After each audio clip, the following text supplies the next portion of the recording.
Hello, everyone. Today we'll be talking about data policies in Southeast Asia and specifically around about India. So before we start, a little bit about me. So my name is Ravii Suhag. Right now, I'm head of the data engineering at Gojek, and the areas I look after is data engineering, data visualization, infrastructure automation, and distributed systems. Before joining Gojek, I was involved in with Harvard Kennedy School of Government while working with Government of India around building tools and platforms for sharing evidence-based policy designs. And as part of that project, I got to know a lot about how the open data ecosystem is there in India and how government is actually playing a key role in enabling all the citizens to get access to this information. So today we'll be talking about some of those aspects and how some of the major milestones are shaping up. So first looking at this couple of major data policy milestones for India, I think the first major milestone came in 2012 February, where NDSAP, which is National Data Sharing Accessibility Policy, got approved by the Union Cabinet.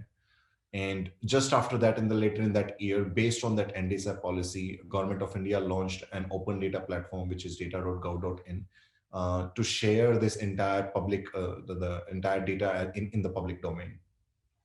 And the next major milestone was in 2017 when open data licenses under NDSAP got released. And in December 2019, the first official data protection bill got launched by the government of India. So looking at the NDSAP, which was the first major milestone, got approved in 2012 by Union Cabinet. And the major goal of the NDSAP was to facilitate the citizens to have access to the government of India data. So that it can be shared in both human readable format as well as machine readable format to the citizens of India. And the major motivation of that policy actually came from the UN Rio Declaration around environment and development, where they wanted to release a lot of information around environment and then different initiatives around that, so that people in the public domain, the citizens of different countries, can start utilizing that information to coming up with different insights and actually better drive the evidence-based policy decisions. And that was the major aim of NDSAP as well, which was to majorly drive, empower citizens to have that more better evidence-based planning. So after NDSAP got released, that actually gave a very solid foundation for Government of India's digital arm, which is NIC NIC and different electronic branches, to actually launch a framework or a platform to publish this information in the public domain. And that's where this open data platform of the India kind of came into the picture. And from technology point of view, this got built on top of Drupal, and it has major 4 modules. The first one being is the data management system, which basically allows you to publish the data sets and the application to different users and different people in the public domain. And this data is owned by the ministry and then exposed through the data.government.in into the public domain. And second is the content management system, which allows the people to update the content or create the functionality around it, so people can publish different contents around that. And then it also has a visitor relationship management, where people can come and then give their feedback, they give their suggestions to the data portal, and then government kind of look at those suggestions and then kind of do the remedies on that.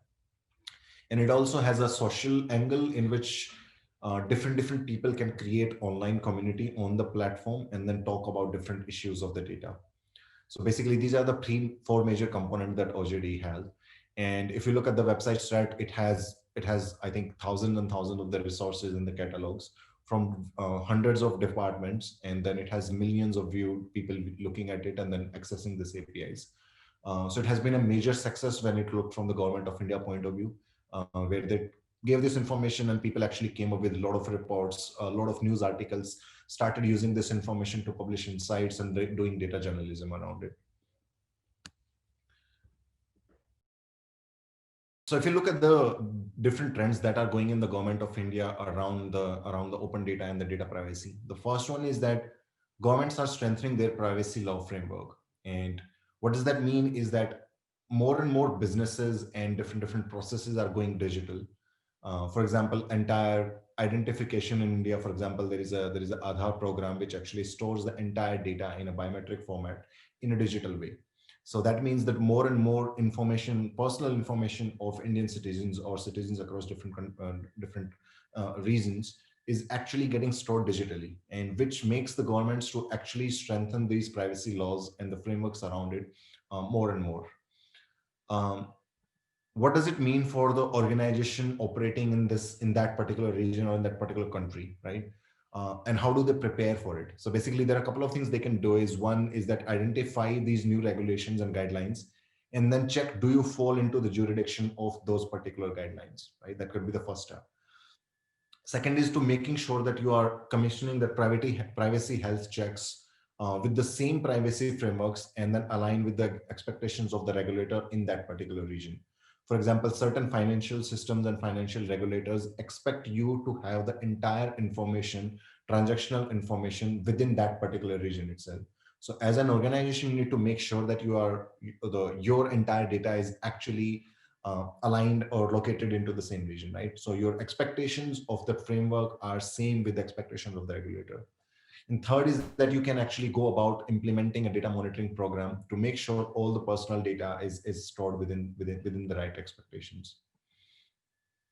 The second trend is around Asia Pacific countries are actually seeking an educated decision from the EU, which is around GDPR and different privacy policy, and making sure that these mature frameworks are adapted into the local regions also. So most of the Southeast Asia countries, you will see that they are looking to the EU for all these guidelines around that. And how organization can go about preparing for those aspects is to making sure that they have a third-party management program in relation to the data protection, or even to the data breach in that area, right? Another thing they can do is that making sure that asking third parties that are we compliant with this particular relevant laws or no. So a lot of companies actually kind of does this as a proper program, where they look at the data, your data, and then your privacy policies, and make sure that you are actually compliant with that particular policies or framework or not. And then implementing required level of protections and then control in your data transfer, even specifically across border. Third is that alignment different across the region, where a lot of governments are actually placing a lot of bet. Where they talk about is that if your data is there, right? So a lot of organizations, for example, Uber or these global organizations, right, like Google, they actually operate in different countries and different regions, and which makes it very tricky for the governments that is the local data of the Indian citizens actually going outside that particular region, right? Or the data from outside that country is coming into our country. So basically, cross-border privacy rules are becoming more and more important, where your organization has to place different privacy protection in place, which are adhering to the self-regulatory initiatives of that particular the border privacy laws, which makes it very very important and very very tricky to kind of deal with these things. Um, Second is that these organizations need to make sure that data management practices are adhering to different jurisdictions of different regions you are operating in. For example, Google operates pretty much everywhere in the world, right? So they always make sure that the laws they follow and the data sharing they have across the country, they adhere to the jurisdiction in which they are operating. If they are operating in India, they need to make sure that the data privacy laws, they are satisfying all of their expectations. um, it's becoming more and more mandatory that if there is a data breach, then you need to have the notification laws around that. It's This particular part is not that mature yet, where a lot of privacy bills or protection bills actually ask you to share the information about data breaches. But it's becoming more and more norm now, where a lot of privacy frameworks for different countries, specifically in Southeast Asia, are bringing this already into the place that if there is a data breach, you need to have a right response plan, and you need to have a right notification going out in the public domain around that. Western countries, I think, has this thing already mature, where anytime you see any data breach, you will always see a public notification from these organizations, right? Um, but I think for India, even the protection bill kind of does not cover this entirely, but talked about a little bit. So if the organization or the jurisdiction you're operating in, if they have the breach laws, then you need to always, as an organization, you always need to make sure that you have the clear data breach laws, and who should be informed in a case when something like that happens, right? And your response plan to the data breach is actually very solid, and it's defined well. And you also need to put some efforts into understanding your risk culture and ensuring your staff knows about what to do and how to do, right? So data breach is something needs to be as protocol as, for example, a fire in a place, right? So organization always need to make sure that they have the right framework and the right processes in place for such a scenario. And the last trend is around greater recognition for the rights of the individuals, right? So as I talked about earlier, the more and more information, private information or the personal information of the citizens is becoming digital and is being with the organization.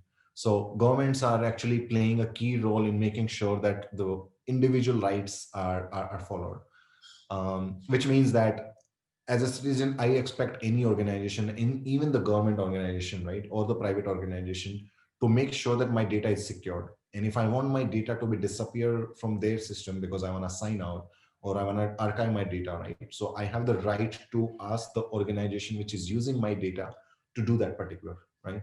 So as an organization, then what you need to do is that be transparent with your customers that how you are using their data. Are you using your data to build recommendations? Are you using your data to run ads, or how exactly you are using their data, right? So being transparent with the customers around that.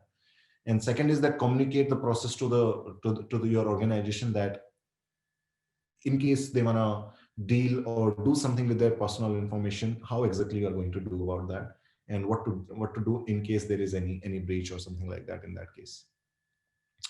The next is the data protection bill. Um, so the government of India launched the data protection bill, as we talked about, and as part of this, the data breach notification right now is not required, but the incident must be reported to the CERT. Um, and there is no dedicated privacy regulator in India right now, but it talks about the constitutional right to the privacy. So it's still the first draft, and I think there are still a lot of areas in which this bill can still be improved. But I think it's a good step towards making sure that the data protection is being taken care of, and the privacy is actually the biggest concern. If you look at the comparison, and the source is the risk unity. So if you look at the different countries in the Asia East region and how they cover the different aspects of the privacy. So basically this matrix is talking about the laws which addresses that particular element and the laws which does not address that particular area. And if you look specifically around this, then definition of what is personal information, which is sensitive information, how do you collect it, the disclosure of it, the retention and the destruction of it. So basically the Indian bills basically kind of take care of that. But it does not take care of, for example, right to forgotten in certain areas. It does not talk about the portability of the data. So some of these areas, it's proposed, but it's still in the draft state.